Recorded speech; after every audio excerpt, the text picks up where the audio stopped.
Iwezekana unamfahamu star wa muziki Diamond Platnumz katika hali ya kawaida, lakini haufahamu maisha ya Diamond Platnumz na historia yake alikotokea hadi leo hii kuitwa msanii mkubwa Afrika Mashariki na kuwa miongoni mwa wasanii ambao ni wakubwa barani Afrika.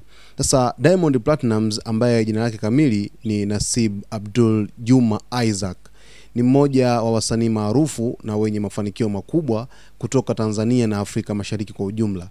Alizaliwa mnamo tarehe 2 Oktoba mwaka 1989 jijini Dar es Salaam, Tanzania.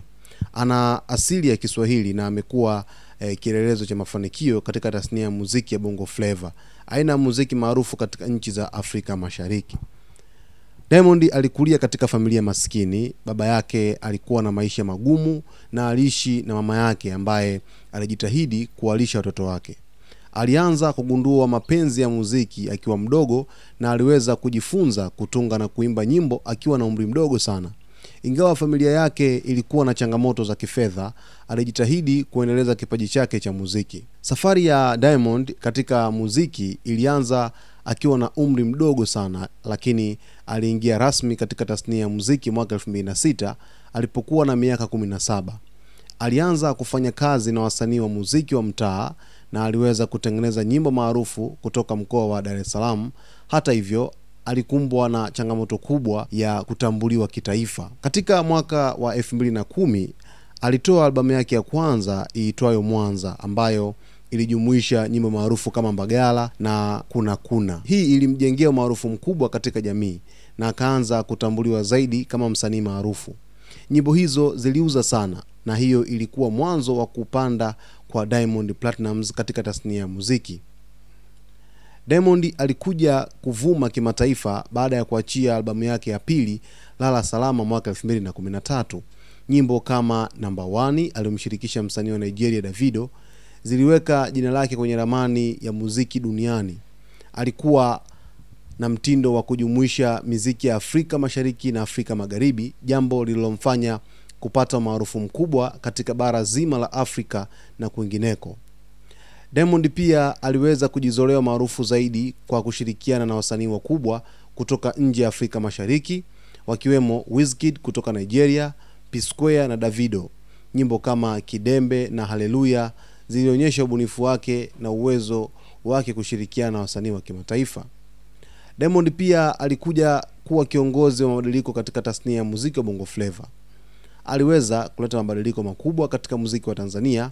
Alifanya muziki wenye mtindo wa kisasa na kupiga hatua kubwa kimataifa.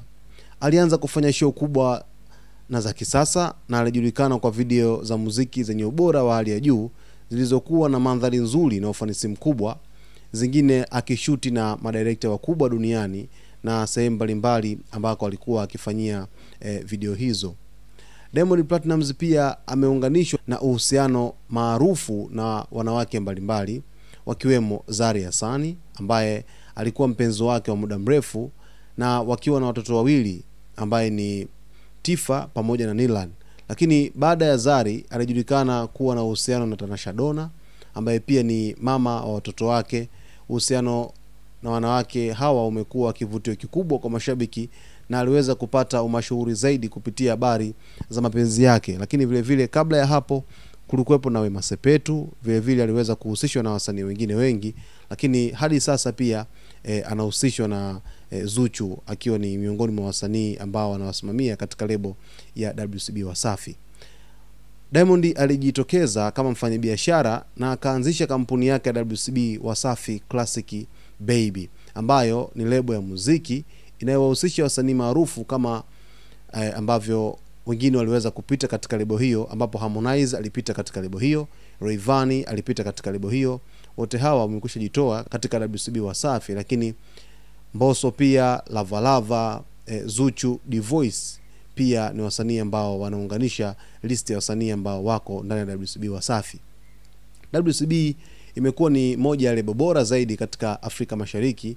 Kwa kuongezea, alikuwa na biashara nyingine ikiwemo biashara ya bidhaa za mitindo na masuala ya ushawishi wa kibiashara, lakini vile vile Diamond aliwahi kuzindua karanga zake ambazo ni Diamond Karanga. Lakini kwa hivi sasa pia Diamond Platnumz amezindua sabuni zake ambazo ni Wasafi sabuni. Diamond Platnumz ameweza kushinda tuzo nyingi, ikiwa ni pamoja na tuzo za MTV Africa Music Awards, Channel O Music Video Awards na Afrima. Hizi ni tuzo ambazo zilithibitisha uwezo wake wa kimataifa katika muziki. Alikuwa msanii wa kwanza kutoka Tanzania kushinda tuzo ya Best African Act kwenye tuzo za MTV EMA mwaka 2015. Diamond amekuwa na athari kubwa katika muziki wa Afrika na ameleta mabadiliko katika tamaduni wa muziki wa Bongo Flava.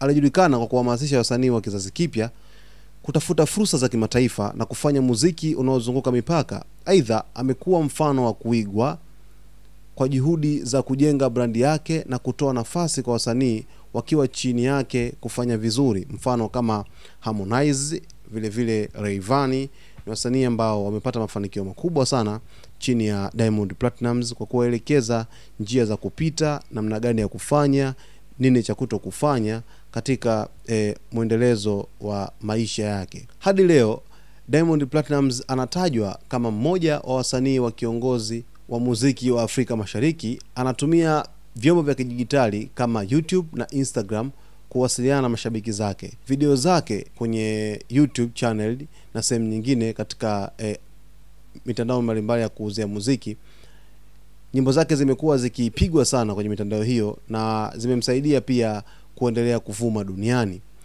Lakini Diamond Platnumz ni msanii ambaye amepitia changamoto nyingi na alikuwa ametoka katika hali ya chini hadi kuwa mmoja wa wasanii maarufu duniani. Ufanisi wake umetokana na juhudi zake binafsi, ubunifu na kushirikiana na wasanii wa kimataifa. Ameshika nafasi ya juu katika tasnia ya muziki na kuendelea kufanya muziki unaovutia mashabiki wa kila kizazi.